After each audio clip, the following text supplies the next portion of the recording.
Welcome to Creepypasta. Please like, share and subscribe. This will help us make more content for you. Thank you. In 2016 I died and am living in an alternate reality. Everyone is completely and horribly different and wrong. This is my first Reddit post. And I don't feel I have accurately conveyed how entirely different everyone around me became. I believe I am still riding through the lens of rationale that we all employ when reality ceases to make sense. To clarify before reading on, the changes in everyone in my life was instant. I just wasn't able to accept that I was suddenly dealing with total different personalities, so the way I describe the changes appears to be an evolution, but in hindsight, this was only slow comprehension on my behalf. My whole life I've always had tons of energy. I'm an artist, a dance performer, a fitness fanatic, I loved renovating my home, gardening, I've traveled a lot, I raised my daughter solo and managed to work, study, paint, keep fit, travel and raise her with love, joy, fun and with ease. I have had issues with anxiety and depression at times, but I managed it well enough to have a rich and full life. I had a huge community of friends and was loved and admired for my enthusiasm and tenacity. I loved and cared for everyone, and worked hard to keep a balanced and healthy home and social life. On a warm late morning in mid-2016, I was finishing off the final touches of my second vintage caravan that I had refurbished to sell. It was parked on the wide verge outside my home, and standing inside the caravan, leaning against the sink and talking to my partner Jim, who was standing closer to the door, when the world exploded. I didn't hear anything but I was instantaneously on the ground. Then, in slow motion, I was feeling my entire body being crushed and gouged by pieces of material that felt impossibly hard and sharp, like irregular swords. I felt one of these pieces cut through my ear and into the side of my skull. I was very aware that this hard, knife-like object was going to go through my skull and into my brain and kill me. And then it stopped, and I got up and walked out. Both Jim and I had survived. I had blood running down the side of my neck, and a very stiff, aching neck, but other than that, we both looked and felt fine. People came running over. Because of the blood and my neck pain, I was made to sit down. I remember my neighbor making a joke, and I was shocked at her insensitivity.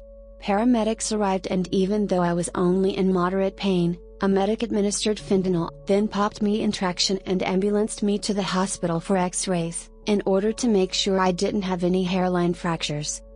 I can only guess the medical response was so thorough. Despite my fair condition, because of the state of the caravan, a sick driver had fallen unconscious and come off the road, hitting us at 80 kilometers an hour. The caravan was a twisted and splintered mess of broken metal and wood. While I was in the hospital, Jim sent photos of the carnage. This is where I first saw how incredible the mess was. While waiting for my x-rays, I had chatted to a friend and told her she could borrow my car as it had looked fine when I saw it, waiting for the ambos, and I was going to be there all day, yet the photos showed that my car had actually been destroyed. The car that hit us had plowed through the caravan, then pushed past it and buckled a 5-meter wide steel gate. It knocked the top block of bricks so hard off a column, they flew across the driveway and into the yard and burst through both walls of the garden shed like a cannonball. When the insurance cleaners came to move it, the two big men were unable to lift it at all. After the wayward car had driven through Caravan 1, with us in it, the brick wall, and crumpled the gate, it had demolished our other caravan, and my car parked behind. They were also both mangled wrecks. My partner described having a more tricky time making his way out of the wreck, although his position had been nearer the door, but I'd gotten up without any obstruction and simply walked out, yet there was no floor on my side, it had fallen right through and was covered in wreckage. My initial thoughts were that the floor must have fallen through after we had walked out. But nope, there had been no further movement and the photos were taken soon afterward. After seeing Jim's post about the accident on Facebook, my dad rang him and asked if I was alive. Jim explained that I was okay but let him know which hospital I was in, that I wasn't seriously hurt as far as anyone knew, but that we could have been killed and I was shaken. My dad said, "Okay, good," and hung up. Maybe a week after this happened, I finally called my dad and asked him why he hadn't called me, especially while I was in the hospital, and he laughed and sarcastically mocked too. I'm a middle-aged woman, but I still want my mommy and daddy. My dad had always had bit of a dismissive side to him, but this shocked me. It was so nasty. In the weeks and months and years that followed, this first verbal slap marked the beginning of a whole new life, where I have no family, no friends, no energy, no joy. After this accident, things were happening constantly. Strangers were picking fights with me, and the people I knew and loved were falling away weekly. For example, here are some more painful and significant losses. My brother and his wife cut contact for no reason, and shortly after, although I had a close loving relationship with his daughter, my little niece, my brother banned me from seeing her even when she was with my mom. They've since had another daughter that I've never met. My parents, who aren't together and don't get along, inexplicably supported these decisions to cut me off.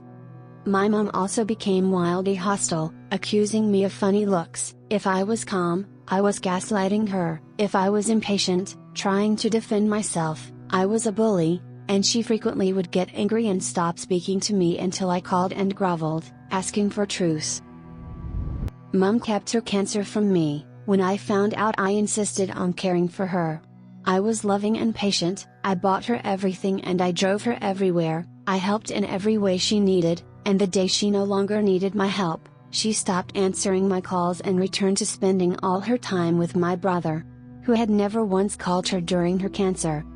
My brother also talks to my parents and everyone, his wife, the very few friends he has, like shit. He is relentlessly belittling and sarcastic. Like Dad. I had a group of very close girlfriends, many I had known for decades. We all loved and cared for each other. They were my lifelines and confidants. They were good and kind people. But in rapid succession, one friend stopped talking to me for no reason. Another started telling me all of the things she found wrong with me so often. I once snapped at her in defensive hurt, and she promptly ended the friendship. A third stopped calling and canceled every catch-up we arranged, for 2 years, until I gave up. Another started picking fights and accusing me of outrageous lies until she told people I had assaulted her, complete bullshit, and tried very unsuccessfully to get a restraining order against me. Another friend married a man I had matchmade her with, but he turned on me at a party, inexplicably calling me a liar, and banned her from seeing me. Despite coming through for him after he asked me years before to help a guy out. Got any nice friends? A male friend of 25 years picked a fight with me and then sent me a long email accusing me of being a drug-addicted, negligent mother, and accused me of trying to come on to him even though he was married. He tore shreds off of me about things that made no sense. It was brutal and entirely untrue. We never spoke again. A friend I did stay close with had confoundingly become a junkie. I had started studying as a mature-age student, full-time fine art at university for 6 months before the accident, getting 80% to 90% plus grades. When I returned, I surprisingly started struggling and had to resume part-time. One day I asked the head of the art school a question and he had a full-blown screaming tantrum at me, spittle flying, hands waving.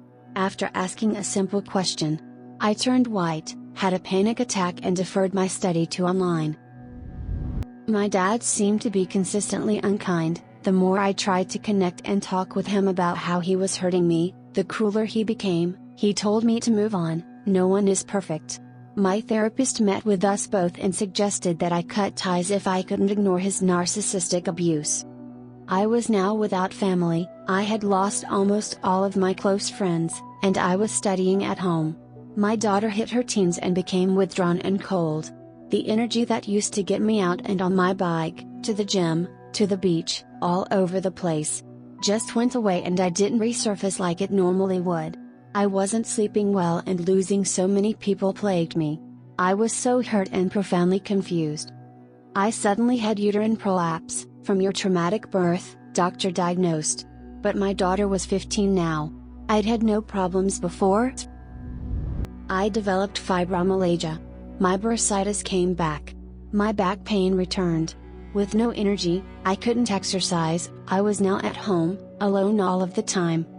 My therapist started to intensely treat me for PTSD and depression and anxiety due to abandonment issues, but then one day he became very angry when I corrected his spelling. He accused me of trying to power trip him, and then banned me from ever returning. After 8 years of therapy with him, I was destroyed. Jim is still around, but he has also changed in ways that confuses me. He's much more motivated, less shy, but can also be insensitive and hurtful, unlike before. I started to get drugs from my friend the addict. It helped enormously to stop the daily torment of bewildered heartache, and unsurprisingly I also became a junkie. Now I was the addict I'd been accused of being years before. I would quit, start using again. I quit and started again maybe 5 or 6 times now. I've stopped painting. I've put on 20 kilograms, I'm still home alone all the time. I'm still doing uni study, but at a snail's pace. I no longer dance, and go to parties. I don't want to be around people. I'm terrified of seeing the friends I do still have, because no one is the same, and if I get too close, the assaults will come. I have felt lost, and like a stranger in a place where I don't belong. And now, I believe this isn't just a feeling. It's been 6 years since the accident and every aspect of my life has changed. I have constantly felt that everything was different directly after this accident, and now that I have discovered quantum immortality, I am almost 100% positive that I have stepped into another plane. Nothing is as it was.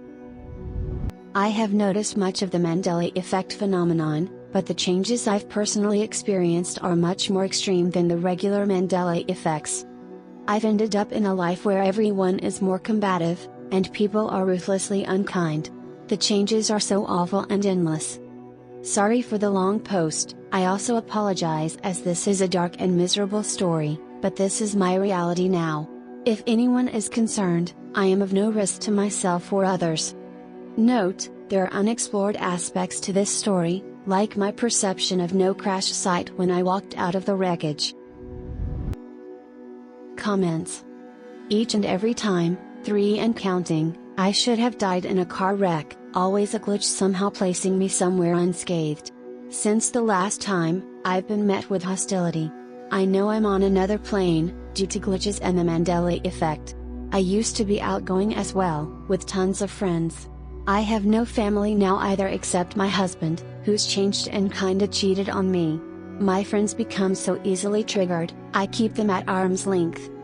I have been having health issues as well, just recently had surgery for cancer removal. I don't use drugs, as they terrify me. I also have 2 daughters, I do smoke cigarettes and drink a lot of caffeine. Okay, now that I can show you how I relate, this is where I see the good, despite my depression and general nihilism. My spirituality has cranked from 0 to 100. Where I used to study spirituality in theory only, I've experienced it in practice.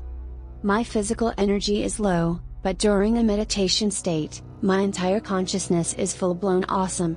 Due to having this awareness, material things are so mundane, boring. I still have to do them, but this phase of isolation and unpopularity has made me aware that I have changed. Not the people around me. And I like it because I can see through their facade, which every single person on this planet has. And I let it go. It hurt at first, sure, but think of this as a gift to explore mental journeys, and to reach inward. There is so much about myself that I didn't know about before all of this happened to me. My paintings and art has become boring and uninteresting, but there is a reason.